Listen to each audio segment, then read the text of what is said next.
नमस्कार दोस्तों, चलिए जानते हैं हरियाणा की 50 फटाफट बड़ी खबरों को सिर्फ 10 मिनट में। लेकिन उससे पहले यह वीडियो आप किस जगह से देख रहे हैं हमें कमेंट में जरूर बताएं। हरियाणा में किसानों के लिए ट्रैक्टर सब्सिडी योजना के तहत अनुसूचित जाति के किसानों को 3 लाख रुपए तक की सहायता दी जा रही है। सरकार का उद्देश्य खेती को आधुनिक बनाना और छोटे किसानों की लागत कम करना है। आवेदन प्रक्रिया सरल रखी गई है और अंतिम तिथि 15 जनवरी तय की गई है। इससे कृषि उत्पादन और आत्मनिर्भरता 15 जनवरी 2023 को बढ़ावा मिलेगा। हरियाणा सरकार ने सरल पोर्टल के माध्यम से मेडिकल सहायता योजना को और प्रभावी बनाया है। इस योजना के तहत गंभीर बीमारी के इलाज पर होने वाले कुल खर्च का 25% सरकार वहन करेगी। पात्र परिवार ऑनलाइन आवेदन कर सकते हैं। इससे गरीब और मध्यम वर्ग के लोगों को इलाज में आर्थिक राहत मिलेगी और स्वास्थ्य सुविधाओं तक पहुंच आसान होगी। मनरेगा योजना को लेकर राज्य सरकार और भाजपा प्रदेश नेतृत्व ने स्पष्ट किया है कि यह योजना आगे भी जारी रहेगी। ग्रामीण क्षेत्रों में रोजगार उपलब्ध कराने और पलायन रोकने में यह योजना अहम भूमिका निभा रही है। मजदूरी भुगतान में पारदर्शिता और समयबद्ध काम पूरा करने पर विशेष जोर दिया जा रहा है, जिससे ग्रामीण अर्थव्यवस्था मजबूत होगी। दक्षिणी हरियाणा तक SYL नहर के माध्यम से 6500 क्यूसेक पानी पहुंचाने की योजना पर काम तेज कर दिया गया है। इस परियोजना से सिंचाई सुविधाएं बेहतर होंगी और किसानों को फसलों के लिए पर्याप्त पानी मिलेगा। सरकार का मानना है कि इससे सूखे की समस्या कम होगी और कृषि उत्पादन में स्थिरता आएगी। हरियाणा में नए पावर हाउस बनाने की योजना को मंजूरी दी गई है, जिससे ग्रामीण इलाकों में बिजली आपूर्ति मजबूत होगी। लंबे समय से कम वोल्टेज और कटौती की समस्या झेल रहे गांवों को राहत मिलेगी। यह योजना उद्योग, खेती और घरेलू उपभोक्ताओं सभी के लिए फायदेमंद साबित होगी और विकास की रफ्तार बढ़ाएगी। हरियाणा में हाइड्रोजन प्लांट का काम तेजी से आगे बढ़ रहा है, जिससे रेलवे को ग्रीन एनर्जी उपलब्ध कराई जाएगी। यह परियोजना पर्यावरण संरक्षण की दिशा में बड़ा कदम मानी जा रही है। सरकार का लक्ष्य प्रदूषण कम करना और स्वच्छ ऊर्जा को बढ़ावा देना है, जिससे आने वाले वर्षों में राज्य की पहचान ग्रीन स्टेट के रूप 2023 में बने। भारत की पहली हाइड्रोजन ट्रेन का ट्रायल 26 जनवरी से जींद सोनीपत रूट पर शुरू होने जा रहा है। यह तकनीक पर्यावरण के लिए सुरक्षित है और कार्बन उत्सर्जन को कम करेगी। हरियाणा के लिए यह गर्व की बात है कि राज्य आधुनिक और हरित परिवहन व्यवस्था का केंद्र बन रहा है, जिससे भविष्य की रेल सेवाएं बेहतर होंगी। हरियाणा में सरकारी दफ्तरों में आर्टिफिशियल इंटेलिजेंस के इस्तेमाल की दिशा में कदम बढ़ाया गया है। 31 जनवरी को चंडीगढ़ में एक मेगा वर्कशॉप आयोजित होगी, जिसमें अधिकारियों को नई तकनीक की ट्रेनिंग दी जाएगी। इससे फाइल निपटान तेज होगा, पारदर्शिता बढ़ेगी और आम जनता को सरकारी सेवाएं समय पर मिल सकेंगी। पंचकूला से गुरुग्राम तक क्षेत्र को AI हब के रूप में विकसित करने की योजना पर सरकार काम कर रही है। इसका उद्देश्य युवाओं को टेक्नोलॉजी से जोड़ना और नए रोजगार अवसर पैदा करना है। स्टार्टअप्स और IT कंपनियों के लिए अनुकूल माहौल तैयार किया जाएगा, जिससे हरियाणा तकनीकी विकास के नए दौर में प्रवेश करेगा।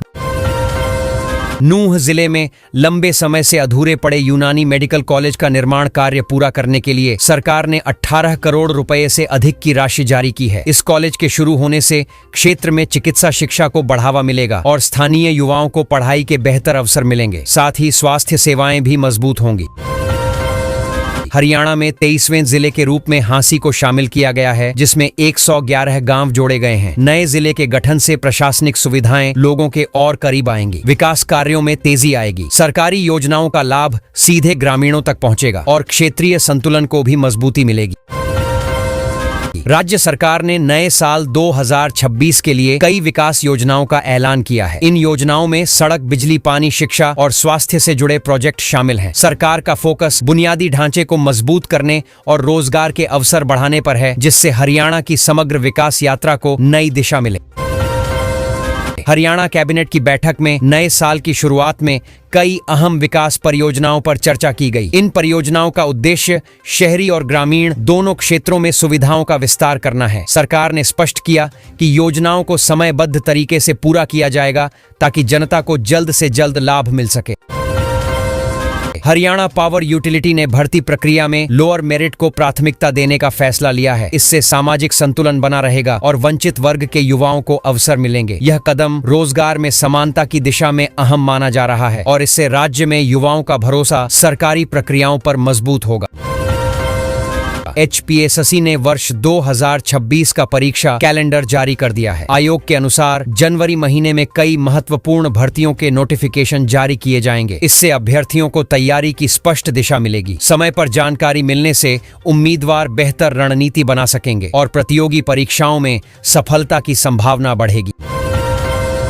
CBSI द्वारा 5 जनवरी से स्किल एजुकेशन ट्रेनिंग प्रोग्राम शुरू किया गया है, जिसमें हरियाणा के कई स्कूल शामिल हैं। इस पहल का उद्देश्य छात्रों को पढ़ाई के साथ साथ व्यावहारिक कौशल देना है।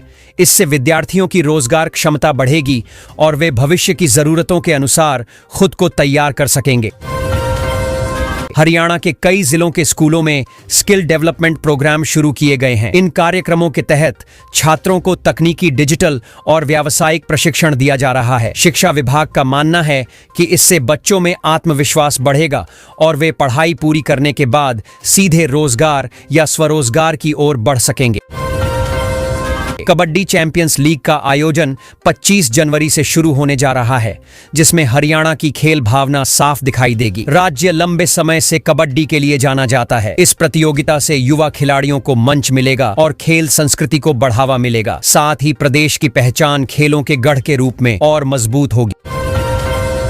एंटी करप्शन ब्यूरो के नए प्रमुख अर्शिंदर सिंह चावला ने कार्यभार संभालते ही रिश्वतखोरी के खिलाफ सख्त कार्रवाई शुरू कर दी है। विभाग में पारदर्शिता और जवाबदेही पर जोर दिया जा रहा है। सरकार का संदेश साफ है कि भ्रष्टाचार के मामलों में किसी को भी बख्शा नहीं जाएगा और ईमानदार प्रशासन को बढ़ावा दिया जाएगा। कैथल पुलिस द्वारा कश्मीरी युवक के साथ दिखाए गए भाईचारे का वीडियो सोशल मीडिया पर तेजी से वायरल हो रहा है। इस पहल से सामाजिक सौहार्द और एकता का संदेश गया है। पुलिस प्रशासन ने स्पष्ट किया कि हरियाणा सभी नागरिकों के लिए सुरक्षित है और आपसी सम्मान व विश्वास बनाए रखना उनकी प्राथमिकता है। हरियाणा सरकार ने कर्मचारियों के रेगुलराइजेशन को लेकर हाई कोर्ट के फैसले का स्वागत किया है। सरकार का कहना है कि इससे लंबे समय से काम कर रहे कर्मचारियों को स्थायित्व मिलेगा। यह फैसला कर्मचारियों के मनोबल को बढ़ाएगा और प्रशासनिक कामकाज में निरंतरता आएगी, जिससे सरकारी सेवाओं की गुणवत्ता भी बेहतर होगी। मुख्यमंत्री नायब सैनी ने राज्यपाल से मुलाकात कर वर्ष 2026 का विकास रोड मैप साझा किया। इस दौरान राज्य की प्राथमिकताओं, योजनाओं और भविष्य की दिशा पर चर्चा हुई। सरकार का लक्ष्य संतुलित विकास, रोजगार सृजन और बेहतर प्रशासन देना है, ताकि हरियाणा देश के अग्रणी राज्यों में अपनी मजबूत पहचान बना सके। हरियाणा में शीतलहर को देखते हुए सरकार ने लोगों के लिए जरूरी गाइडलाइंस जारी की है। नागरिकों से अपील की गई है कि ठंड के दौरान घर के अंदर रहें और बचाव के उपाय अपनाएं। प्रशासन ने स्वास्थ्य विभाग को भी अलर्ट मोड पर रखा है, ताकि जरूरत पड़ने पर तुरंत सहायता उपलब्ध कराई जा सके। हरियाणा में मौसम को लेकर ताजा अपडेट सकारात्मक है। कोहरे और ठंड के बीच दिन में धूप निकलने से लोगों को राहत मिल रही है। मौसम विभाग के अनुसार फिलहाल किसी बड़े बदलाव की संभावना नहीं है। किसान, छात्र और आम नागरिक मौसम के अनुसार अपनी दिनचर्या बेहतर तरीके से संभाल पा रहे हैं, जिससे सामान्य जीवन सुचारू बना हुआ है। हरियाणा विद्युत नियामक आयोग में आज बिजली टैरिफ से जुड़ा महत्वपूर्ण घटनाक्रम रहा। 2026-27 के लिए डिस्कॉम कंपनियों की याचिका पर 7 और 8 जनवरी को सुनवाई तय की गई है। उपभोक्ताओं से आज तक सुझाव और आपत्तियां मांगी गईं। बिजली दरों में संभावित बदलाव को लेकर उपभोक्ता सतर्क है। हरियाणा कर्मचारी चयन आयोग की संभावित पुलिस भर्ती 2026 आज चर्चा में रही। 5,500 कांस्टेबल पदों को लेकर युवाओं में जबरदस्त उत्साह है। हालांकि आधिकारिक नोटिफिकेशन प्रक्रिया और नियमों को लेकर उम्मीदवारों को विस्तृत जानकारी का इंतजार है। भर्ती से बेरोजगारी कम होने की उम्मीद जताई जा रही है। फरीदाबाद गैंगरेप मामले में आज सुबह से बड़ा एक्शन देखने को मिला। 25 वर्षीय महिला के साथ हुई वारदात पर हरियाणा राज्य महिला आयोग ने स्वतः संज्ञान लिया। चेयरपर्सन रेणु भाटिया ने पुलिस कमिश्नर से विस्तृत रिपोर्ट मांगी। पीड़िता के परिवार ने आरोपियों के वाहन को एम्बुलेंस जैसा बताया है। हरियाणा में घना कोहरा और शीतलहर आज भी लोगों के लिए परेशानी बनी रही। लगातार कई दिनों से सूरज नहीं निकल पाया। बर्फीली हवाओं से ठंड और बढ़ गई है। मौसम विभाग ने 6 जनवरी तक घने कोहरे का अलर्ट जारी किया है। सड़कों, रेल और उड़ानों पर असर पड़ा है।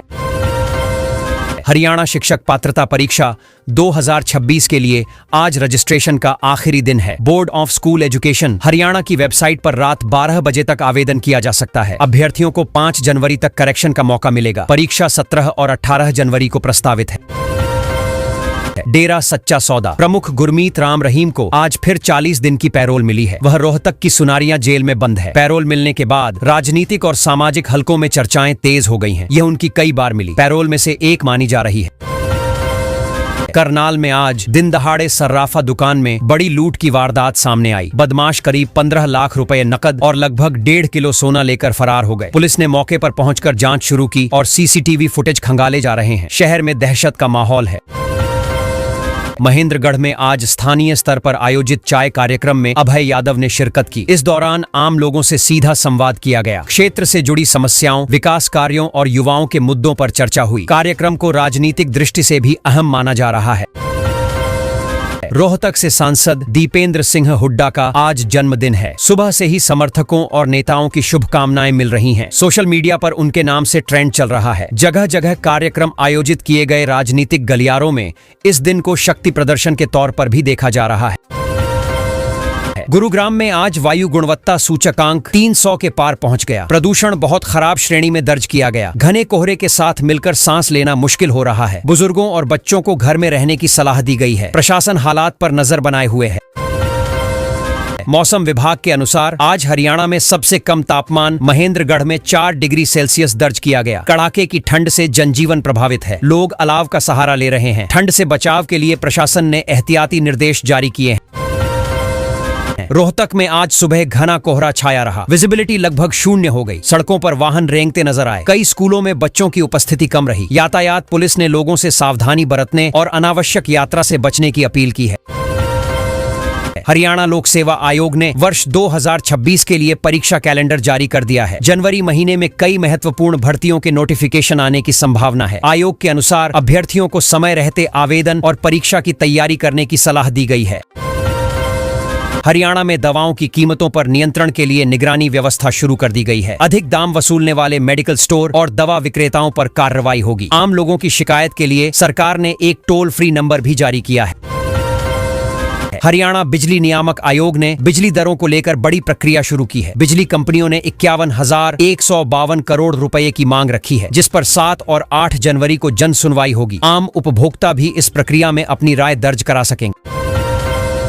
हरियाणा में आज से माघ माह की शुरुआत हो गई है। धार्मिक मान्यताओं के अनुसार इस माह में स्नान, दान और पूजा का विशेष महत्व होता है। प्रदेश के विभिन्न तीर्थ स्थलों और नदियों पर श्रद्धालुओं की भीड़ बढ़ने लगी है। हरियाणा में कड़ाके की ठंड और शीतलहर का असर लगातार बढ़ रहा है। मौसम विभाग ने 6 जनवरी तक घने कोहरे और कोल्ड वेव का अलर्ट जारी किया है। सुबह और रात के समय दृश्यता बेहद कम हो रही है, जिससे जनजीवन प्रभावित है। घने कोहरे के कारण हरियाणा के कई राष्ट्रीय राजमार्गों पर सड़क हादसे हुए हैं। अलग अलग जगहों पर वाहन आपस में टकरा गए, जिसमें एक व्यक्ति की मौत हो गई और 13 लोग घायल हो गए। पुलिस ने यातायात को नियंत्रित करने के प्रयास तेज किए हैं। नारनौल हरियाणा का सबसे ठंडा स्थान दर्ज किया गया है, जहां न्यूनतम तापमान 4.5 डिग्री सेल्सियस तक पहुंच गया। कड़ाके की ठंड से आम लोग परेशान हैं और सुबह शाम घरों से निकलना मुश्किल हो रहा है।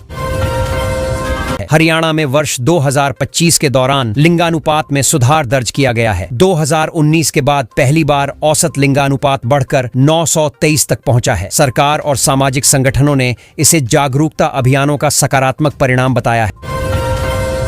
HTT 2026 के लिए आज आवेदन की अंतिम तिथि है। उम्मीदवार रात 12 बजे तक ऑनलाइन आवेदन कर सकते हैं। बोर्ड ने स्पष्ट किया है कि इस बार आवेदन के लिए आधार कार्ड अनिवार्य नहीं रखा गया है। करनाल में सोना कारोबारी पर जानलेवा हमला किया गया। बदमाशों ने लोहे की रॉड से मारपीट कर करीब 15 लाख रुपए नकद और 1.5 किलो सोना लूट लिया। पुलिस ने मामला दर्ज कर जांच शुरू कर दी है। अंबाला में हनी ट्रैप के जरिए जासूसी करने का मामला सामने आया है। एक युवक पर पाकिस्तान के लिए संवेदनशील जानकारी साझा करने का आरोप है। पुलिस ने आरोपी को गिरफ्तार कर पूछताछ शुरू कर दी है। पानीपत में महिला की निर्मम हत्या से इलाके में सनसनी फैल गई। जंगल में महिला का अर्धनग्न शव मिला, जिसका सिर और चेहरा ईंटों से कुचला हुआ था। पुलिस ने फॉरेंसिक टीम के साथ जांच तेज कर दी है। सिरसा जेल में तैनात वार्डर सुखदेव ने आत्महत्या कर ली। सुसाइड नोट में उसने पिछले 15 दिनों से मानसिक उत्पीड़न का जिक्र किया है। मौत से पहले उसने वीडियो कॉल पर बेटे से माफी भी मांगी थी। हरियाणा पुलिस ने नशा तस्करों के खिलाफ बड़ी कार्रवाई करते हुए 13.59 करोड़ रुपए की संपत्ति जब्त की है। डीजीपी अजय सिंघल ने इस सफलता के लिए पुलिस टीम को बधाई दी और अभियान जारी रखने के निर्देश दिए। महेंद्रगढ़ में एमटीएस परीक्षा के दौरान नकल का मामला सामने आया। एक युवक अपने दोस्त की जगह परीक्षा दे रहा था। जांच के दौरान इलेक्ट्रॉनिक डिवाइस बरामद की गई, जिसके बाद पुलिस ने आरोपी को हिरासत में लिया।